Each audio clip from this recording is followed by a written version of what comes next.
Welcome to an exploration of the rich and intricate heritage of the Ebira people, focusing on the remarkable tradition of weaving.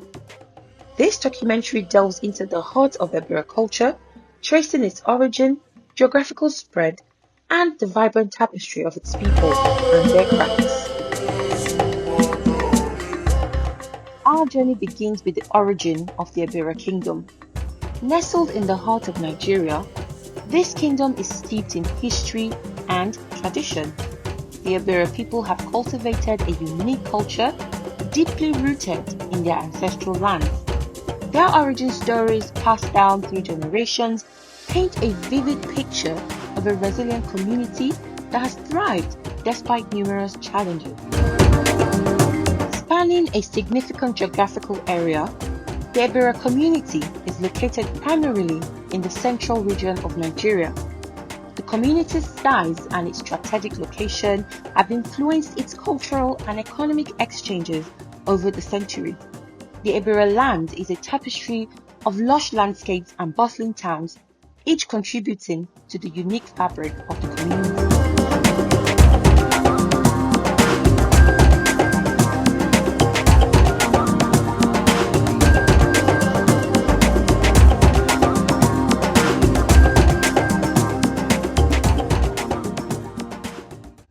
Religion plays a pivotal role in Ebira society, intertwining with daily life and cultural practices. The people of Egbira are known for their vibrant festivals and rituals which reflect their spiritual beliefs and communal values. From traditional dances to sacred ceremonies, these practices are a testament to the community's rich spiritual heritage.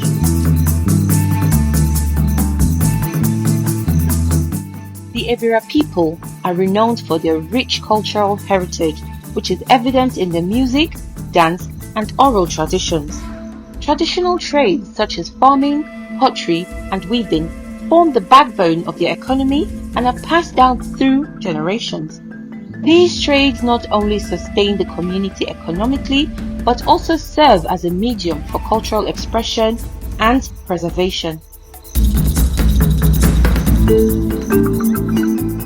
Language is the cornerstone of Ebira identity. The Ebira language, with its distinct dialect, encapsulates the community's history and worldview. It is through this linguistic heritage that the knowledge and traditions of the Ebira people are preserved, enabling the transmission of cultural values and wisdom from one generation to the next. In the heart of Ebira culture lies the art of weaving. The history of Okene cloth weaving is a testament to the community's creativity and resilience. For centuries, Ebira weavers have produced exquisite fabrics that are both functional and symbolic. These textiles are not merely items of clothing, but are woven narratives that tell the story of the Ebira people. Ashoke is luxury. Ashoke is for weddings, birthdays, special occasions. But today, Ashoke is used in various ways. Ashoke is used for cushions. Like I said, my first encounter with Ashoke abroad was with a cushion. Ashoke is a handwoven cloth that was originated around the 15th century by the Iseyin people, majorly the Iseyin people in Nigeria, Yoruba side. But it later extended to Oyo, the Thieves, the Ebiras.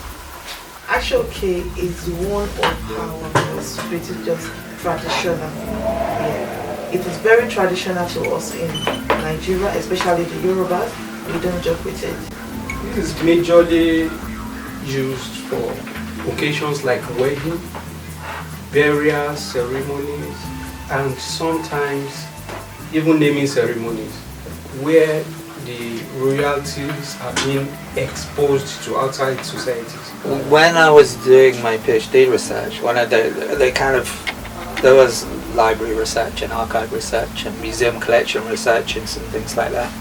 But one of the key aspects was I connected with a compound of weavers in Oyo, I lived in Oyo for a year or so.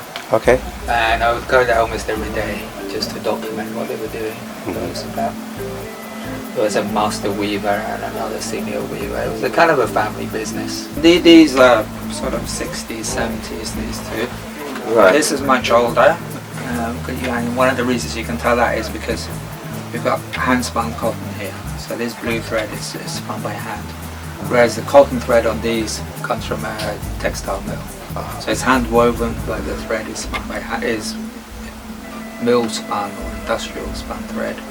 The Ondos are known, amongst the Yorubas of southwest Nigeria, the Ondos are known for their love for vintage ashoke. Ashoke is the hand-loomed,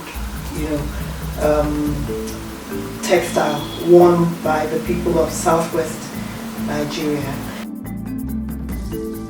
Weaving in Egbira is more than just a craft. It's an art form. The intricate patterns and vibrant colors of Ebira woven clothes are created using traditional techniques that have been refined over generations. Each piece of fabric represents the skill and dedication of the weaver, embodying a blend of artistic expression and cultural heritage.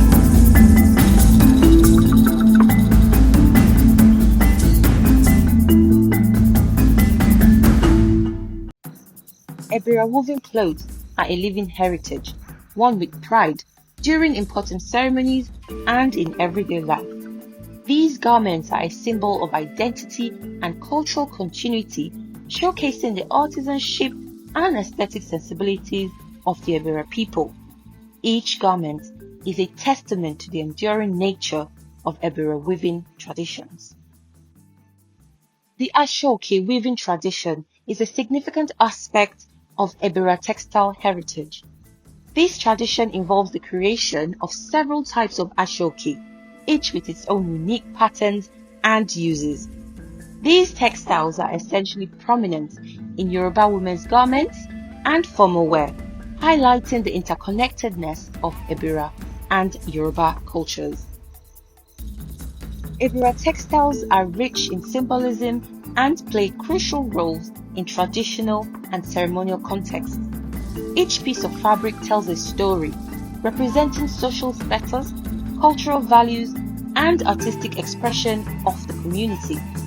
Whether worn at weddings, festivals, or religious ceremonies, these textiles are imbued with deep cultural significance. Etu is usually worn during festivals like the masquerade, weddings, and even the etus. The colors is usually maybe something like this particular background, and adorned with beads depending on the families. It's a royal family. When you wear the etu, you have to adorn it with the beads, the hand beads, to showcase the kind of family. Like in my own family now in Osun State, we use the beads and we call it the akun to show the royalty. And whenever this kind of occasion comes up, usually it signifies where such people will sit among the audience. Ashoke, means tradition. Ashoke means celebration. So you get a bride and a groom getting married. Yoruba called tradition, they wear ashoke. Yoruba tradition also consider ashoke for as part of their heritage. Also your wealth. You know, there's some families that actually have ashoke from one generation to another. Some people, when they die, actually want to be buried in their ashoke. People will tell you, this belonged to my great-grandmother, this belonged to my great-aunt. And it was interesting that when the older members of the family died, this ashoke is like, people were in their wills. To my daughter, I leave this alari that was worn by, and the history would be told, that was worn by my great-grandmother at her wedding, or so stories were tied to these clothes. So it wasn't just clothes, and the Ondo people were not about to just let it off. And in the Ondo community, it spoke of your ancestry. The older the fabric, the older the ashoke, the more it spoke that your ancestors were noblemen, that you were of noble birth. And so it was an identity thing. You could come out with the most threadbare fabric and you would be recognized in society as someone whose great-great-great-great-grandparents were noble of noble birth. So we wore it and we still wear it with pride. Ashoke is important because when we think of most of the ceremonies these days, you cannot, like weddings, even birthday parties, you will see people wearing ashoke, taking it like ashoebi, and even you see men, they use it to sew this agbada. Then you see women using it to sew iro and buba. So ashoke is just too popular nowadays. Hardly can you see any occasion that you don't see people wearing it. I think it connects people to their past, and it's a fabric that the designs change all the time, but at the same time the way it's made and it is more or less stable, and the ideas involved in it relate back to tradition and to a sense of belonging to your culture and things like that. So it's both modern and traditional, really. There are some other types of weaving in Africa where the same design has been woven for 500 or 600 years.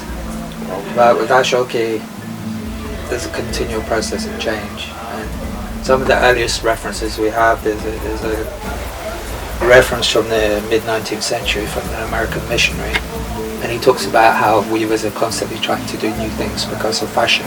Ashoke is used for all occasions, irrespective of the occasion. We use ashoke for weddings, naming, coronation, and so on. It is worn by both the male and the females. The men usually craft theirs as fila, agbada, shokoto, while some women craft theirs as gele, buba, and iro, or even wear the way I'm wearing mine.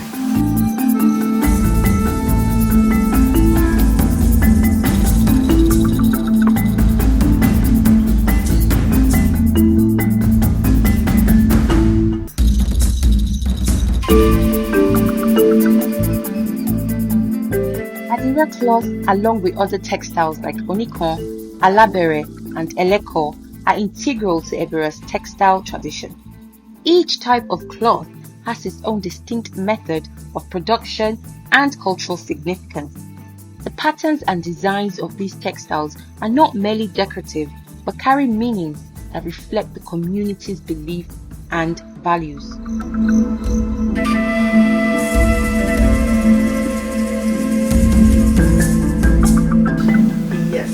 Ashoke now is diverse. It is no longer traditional. Now ashoke is worn by everybody, both the white, black. It has spread not only within Nigeria, it has spread across the world. Ashoke is worn even in Brazil. It's part of our ashwebi, whereby when you are being invited to a party, they give you the ashwebi as a uniform you wear. So now it is highly adopted by both the young and the old. I think in addition, ashoke now you can even make suit with ashoke. You can make top with different fabrics for the trouser. We use it for what we call agbada, the cap, and sometimes complete. Nowadays, it is not just the traditional wear alone. Ashoke is also used to make top suits, sometimes the tie or just the cap. And I also want to encourage our younger ones, because people are diversifying. I watch this program once in a while, an Antique Roadshow, and you find somebody bringing a vase, and then or a book or a bowl, and they'll tell you that they've had it in their family for the past 3 generations. That's the same with ashoke. Ashoke is meant to be from one generation to another. Now you might not wear it. I've seen people drape ashoke as a throw in their living room. I've seen people make with ashoke they come in strips. So I've seen people take a few strips and they use them as a shawl.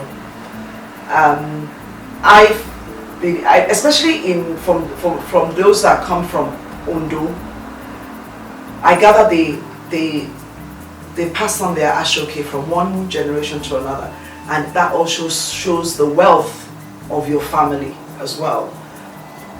So I believe for the next generation, it is important for us to show them the importance of the fabric and how it can be used as well. And the good thing about it these days is I found out that a lot of young people, young boys, for example, like the danshiki, which is the smaller version of ashoke. They'll wear it with their jeans, and in winter they'll wear it with their jumper underneath, and it's like a form of warmth, like a part of their coat, so to say, because they're quite thick and they're quite heavy. So you can actually, imbibe that into your fashion. There's the shokoto, which is the trousers, which you can actually wear with. You can't wear it with a suit. You could. It depends on how you wear it, actually. And when I say suit with a jacket, you could, depending on how you wear it. But one that I know I'm gravitating towards now is what they call kembe, the ones with the wide trousers.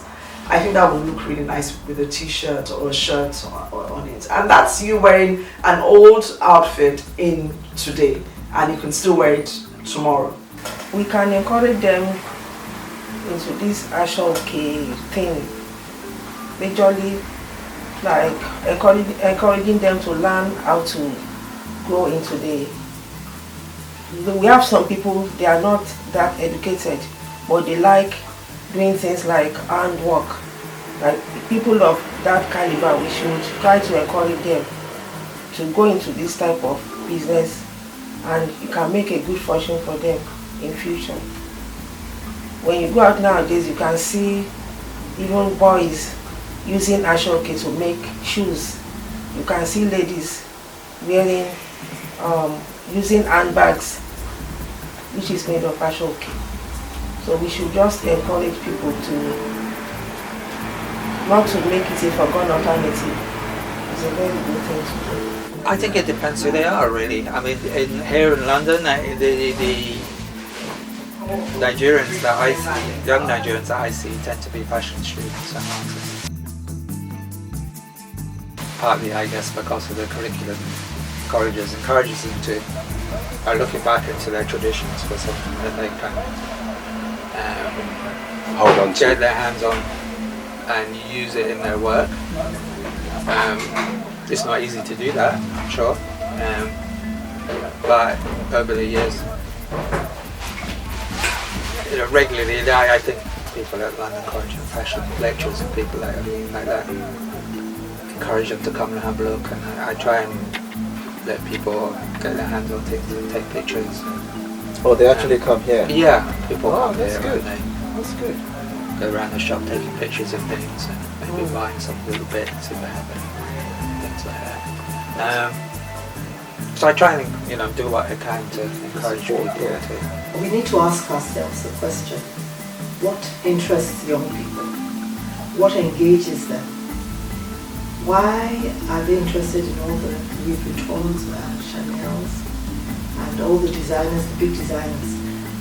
Why would they save to acquire those pieces? Why is it so important to them? It's important because of the stories that have been told on these pieces and what it represents in society.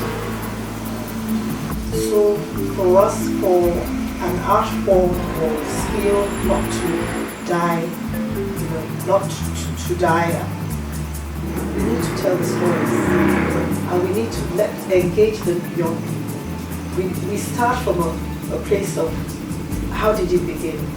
What does it represent? So it's from a place of knowledge. How did it start? What did it mean to the people who wore them? How did the tradition, how did it spread? How come it's worn in the north, it's worn in the south? Even in the designs, this are showcase, there's a lot of stories to be told about this. The creation of Ashoke textiles is a meticulous process, beginning with the planting of cotton and extending through spinning, sorting, patterning, and weaving. Each step requires skill and dedication, resulting in fabrics that are not only beautiful but also culturally meaningful. This intricate process highlights the craftsmanship and artistic tradition of the Ebira weavers.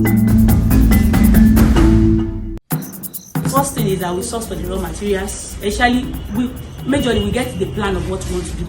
Like you know that okay, this is the color that you want to work on, this is the texture. So that will determine the kind of thread that you go and get in the market. So when you get them, then we wind them. After winding them, we now warp them. So after warping, when you now do the warping finish, which is setting up of the thread on the warping board, so you now beam it. So when we now beam it to this place.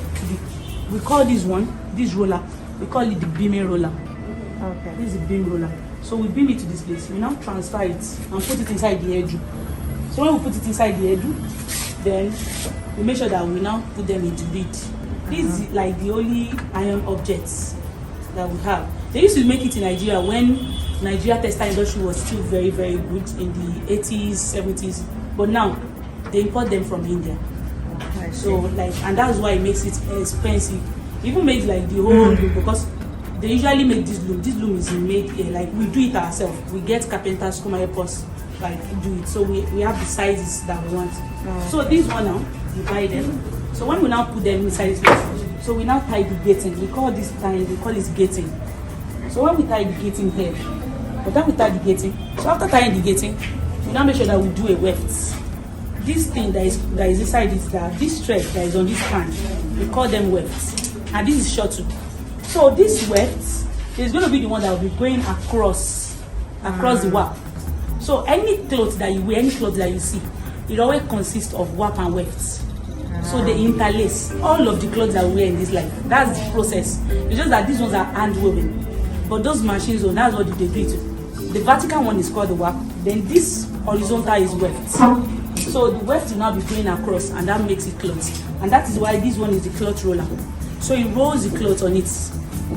Once you keep doing it and you keep moving it, so you keep rolling it on this place until you get to your the final or the size that you desire. Then you cut it out. People have come up with different ways of making it faster. Like in the Shein, have a long rope or stick where the weaving, they throw it from one side to the other with different colors, but now it has gone beyond manual weaving, and the younger ones are coming in, and it can be made by both male and female, even younger ones at the age of 8. Some are even experts with different designs, not just ordinary colors, with designs. They can even make it to put inscription, names, royalty, crowns, and the rest. Northern Edo people, the weaving is done by women. So they're on Ashoke is, as we said, done primarily by men historically, and it's narrow strip cloth. There's multiple narrow strips sewn together. Where there's a different type of loom used by women that was produced wider panels, and it's actually a much older technique in Nigeria.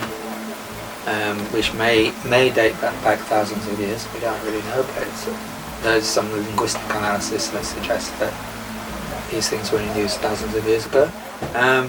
So that type of loom is distributed from really Benin and Togo, Benin Republic and Togo, across the Yoruba area and into northern Edo, Igbo, etc. So yeah, in that region is women weaving on this type of loom. In places like Egbira is a big centre, Okene.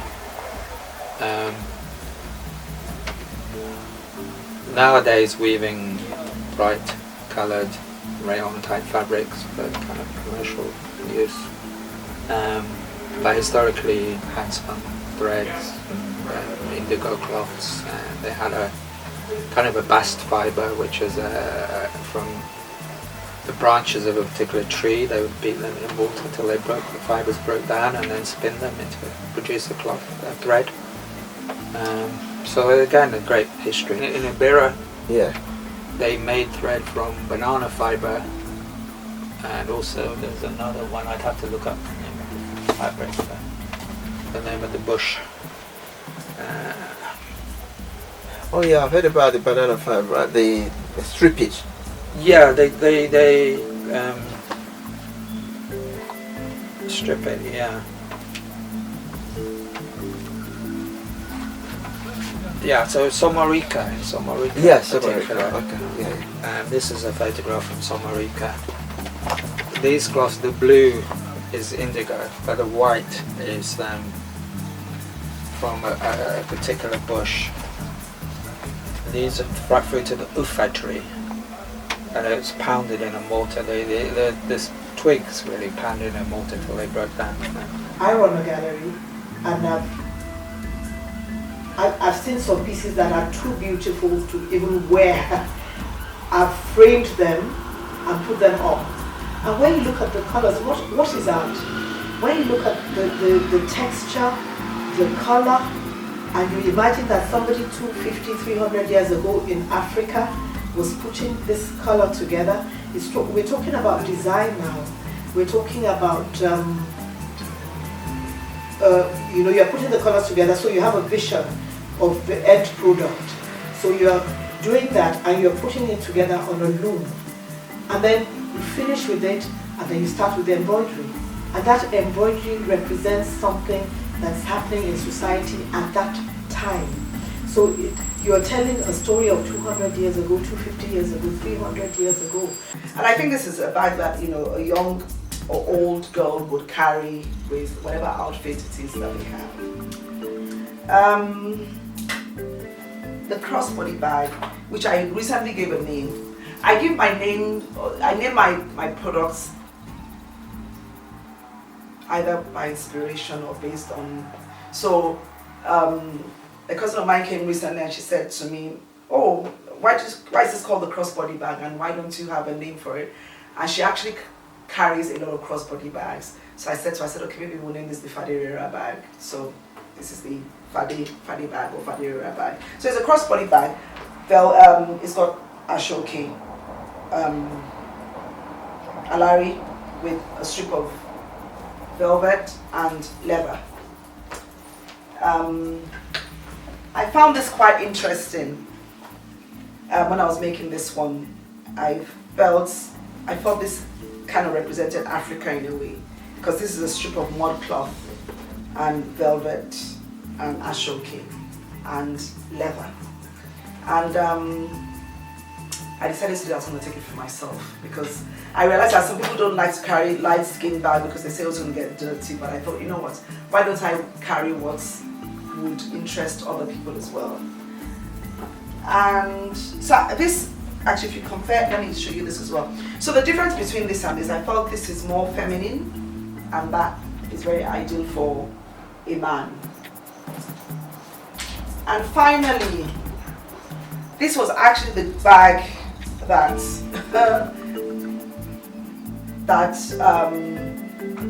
gave me the nudge to move. So the basket is bought raw, and then I embellish it with pom-poms, and the hand is always velvet. As we conclude our journey through the Ebira traditional weaving heritage, We hope you have gained a deeper appreciation for the artistry and cultural significance of these textiles. The heritage of the Ebira people, woven into every piece of fabric, continues to inspire and connect generations, preserving a rich legacy for the future. Very happy to come to British Museum this morning to come and experience the African textile, particularly the Egbira heritage collections as part of Benin Trust funded program through the Heritage Lottery.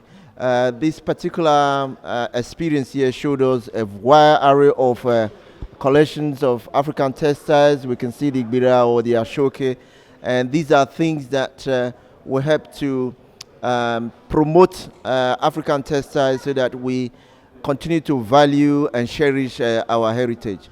I'm very pleased to be here. My name is Dr. Charles Omorojin. Pleasure to be here this afternoon to see the textiles that are being held here in the British Museum that still have this historical imperative. Seeing all those things, I am very pleased, and they are very educative and historically, and I'm very happy to be here today. African exhibition, came to see the textiles, the African textiles, and saw a couple statues and carvings. It was interesting to see. Great experience, brilliant overall. It was great seeing the African textiles and the weaves, and just seeing how African culture and fashion have grown over the years and where it actually originates from.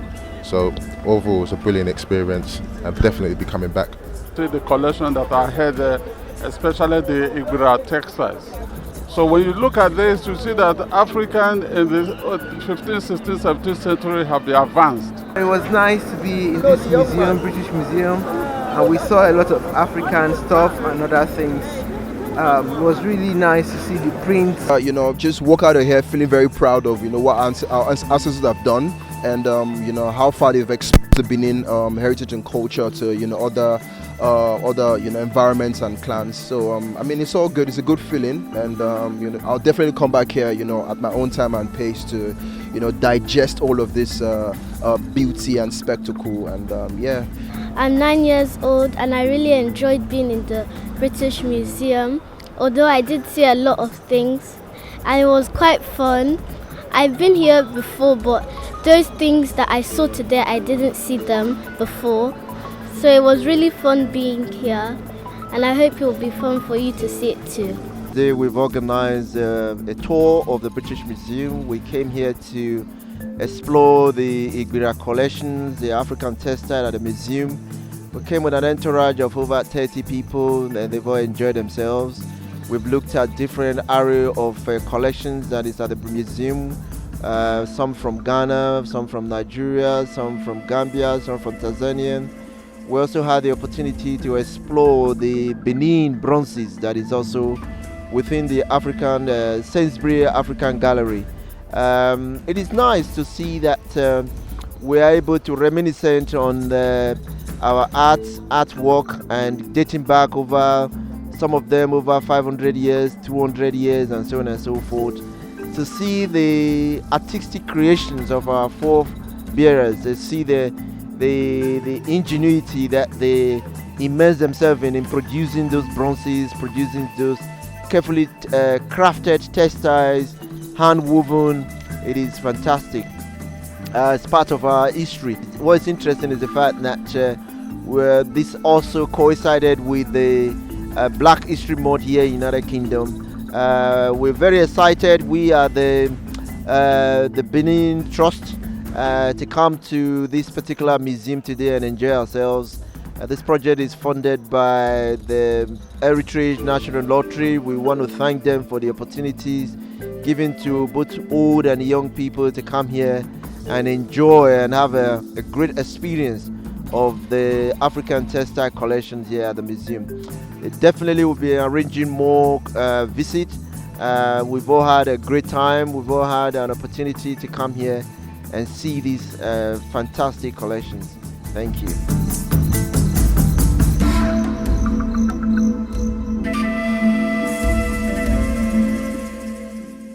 We extend our deepest gratitude to all those who made this documentary possible. Special thanks to Dr. Charles Omoridion, our project coordinator, for his visionary leadership, and Dr. Samuel Egareva, our project worker, for his invaluable contributions. We also thank the management committee members, including Patience Omoridion, Reverend Hoffman Frepong Manso, Damnola Alabi, Susan Adebayo, Newham Archives, British Museum, African Youth Organization, and Adrian Gata, the videographer, for their unwavering support. Our profound appreciation goes to the National Heritage Fund for providing the financial support that made this project a reality. We are also grateful to the British Museum and Newham Archives for their invaluable resources and archival materials. We acknowledge the contribution of the African Youth Organization, Great Benin TV, and SRT TV for their assistance in raising awareness. Our thanks go to the Management Training and Education Center for their support in training and educational resources. A special thanks to our volunteers, whose dedication and hard work were instrumental in every phase of this project. Lastly, we thank all other stakeholders whose contributions, though not individually mentioned, were crucial to the success of this project. This documentary stands as a testament to the collective effort and shared passion for preserving the rich cultural heritage of the Ebira people. Thank you for joining us on this exploration.